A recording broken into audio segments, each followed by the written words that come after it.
नमस्कार दोस्तों, जय जोहार। मैं कौशल तिवारी और बिहनिया संझा में आपका स्वागत है। छत्तीसगढ़ में डबल इंजन की सरकार यानी विष्णुदेव साय की सरकार कानून व्यवस्था के मामले में पूरी तरीके से फेल हो चुकी है और बलौदा बाजार में हुई हिंसा को लेकर जो खबर सामने आ रही है वह बेहद ही चौंकाने वाली है। हिंसा की असली वजह क्या है यह हम आपको बताएं, उससे पहले बता देते हैं कि सरकार ने अब तक 400 से अधिक लोगों की गिरफ्तारी की है, तो एसपी कलेक्टर दोनों को यहां से छुट्टी दे दी है, हटा दी है। इन दोनों एसपी कलेक्टर के बारे में हम विस्तार से बताएंगे कि ये लोग किस तरीके से भ्रष्ट और फेलवर रहे हैं पूरे अपने कार्यकाल के दौरान, फिर भी जीला पाने में किस तरीके से सफल हो जाते। पूरी मामले का विस्तार से आपको फिर कभी बताएंगे, लेकिन आज हम बता देते हैं उस असली वजह को। इससे पहले कल एक और तेजी से घटनाक्रम तब हुआ जब विष्णुदेव साय सरकार के तीनों मंत्री ने कांग्रेस पर ही आरोप लगा दिया षड्यंत्र का या इस हिंसा की वजह का, और उसमें सतनामी समाज के धर्म गुरु रुद्र कुमार का भी नाम ले दिया। यानी आप सोचिए कि धर्म गुरु पर ही आरोप लगा दिया और इससे विचलित धर्म गुरु कल रायपुर के एसपी कार्यालय जा पहुंचे अपनी गिरफ्तारी देने के लिए, जहां से उन्हें किसी तरह समझा बुझाकर वापस भेजा गया। लेकिन बलौदा बाजार सन्नाटे में है। छत्तीसगढ़ में हुई इस घटना का शोर पूरे देश में है कि आखिर डबल इंजन सरकार किस तरह का काम कर रही है और किस तरह का खेल खेल रही है। क्या छत्तीसगढ़ को भी मणिपुर बना देने की कोशिश की जा रही है? यह आरोप कांग्रेस के प्रदेश अध्यक्ष दीपक बैज लगा चुके हैं। तब ऐसी परिस्थिति में क्या बलौदा बाजार में जो हिंसक घटनाएं हुई उसकी वजह कांग्रेस के वे नेता है, वे जनप्रतिनिधि हैं जो समाज के बुलावे पर मंच पर मौजूद थे। क्या सामाजिक आंदोलनों में दूसरे समाज के जनप्रतिनिधि हिस्सा नहीं लेते हैं? तो फिर विष्णुदेव साय सरकार के मंत्रियों ने क्यों कांग्रेस के नेताओं का नाम को चिन्हांकित किया? क्या अपनी नाकामी छुपाने के लिए और मामले को दूसरा मोड़ देने के लिए? यानी बलौदा बाजार में पूरा सिस्टम फेल था और आरोप कांग्रेस पर लगाए जा रहे हैं।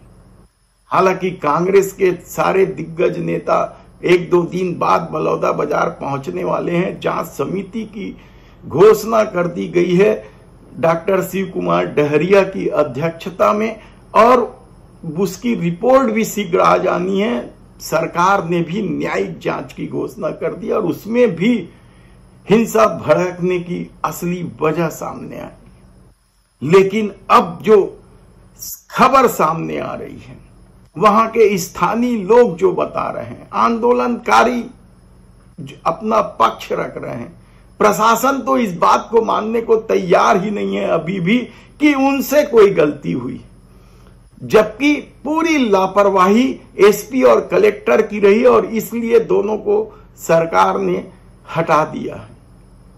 तब असली वजह क्या है? क्या असली वजह दो गुटों में लड़ाई है जिसकी वजह से यह सारा आंदोलन हुआ, या फिर आंदोलन के हिंसक होने की असली वजह? आप सुनेंगे तो चौंक जाएंगे कि हिंसा की शुरुआत कहां से हुई। क्या अचानक पुलिस द्वारा रोके जाने की वजह से लोग आक्रोशित हो गए? ऐसा तो कभी होता नहीं है, और होता भी है तो हल्के फुल्के झड़प के साथ मामला संभल जाता है। लेकिन जो मामला सामने आया है और जिसे हिंसा की वजह बताई जा रही है वह बेहद ही चौंकाने वाला है। हिंसा की वजह कहा जा रहा है कि असली वजह ये है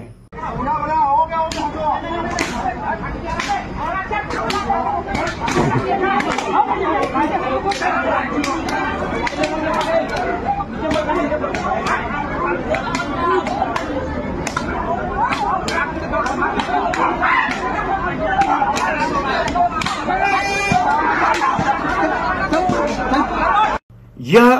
कलेक्टर एसपी कार्यालय को फूके जाने के पहले का वीडियो बताया जा रहा है, दावा किया जा रहा है। और इसी मार कुटाई से आहत और पीड़ित लोग जब आंदोलनकारियों के नेताओं के पास पहुंचे और अपनी आप बीती सुनाई तो फिर समाज आक्रोशित हो गया।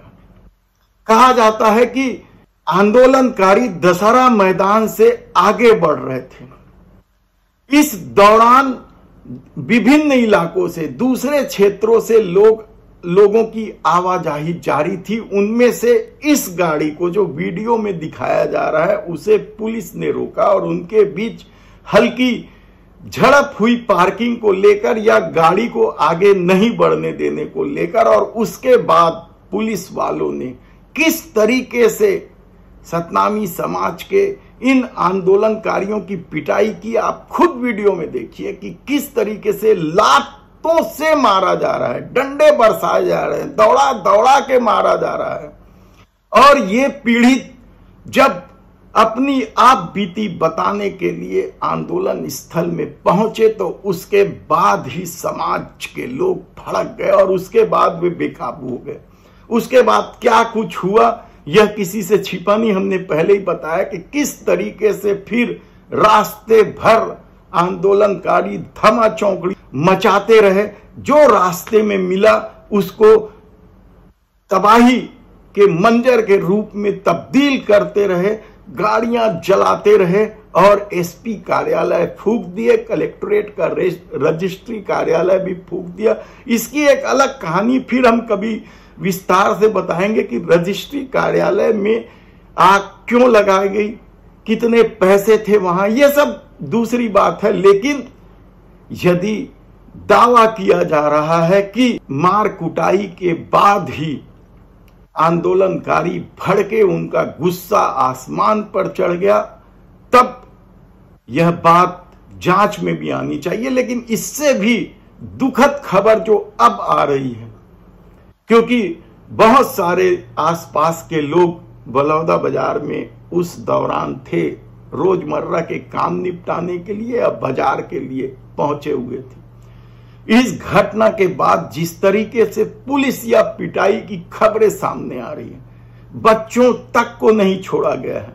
रायपुर ग्रामीण के विधायक मोतीलाल साहू के परिजनों की किस तरह से पिटाई हुई है यह भी सबके सामने, उनके कार को भी तोड़ डाला गया। यानी पुलिस का गुस्सा तो देखिए और पुलिस की करतूत तो समझिए आप कि किस स्तर पर जाके आम लोगों के साथ जांच के नाम पर बदसलूकी की गई, मारपीट की गई।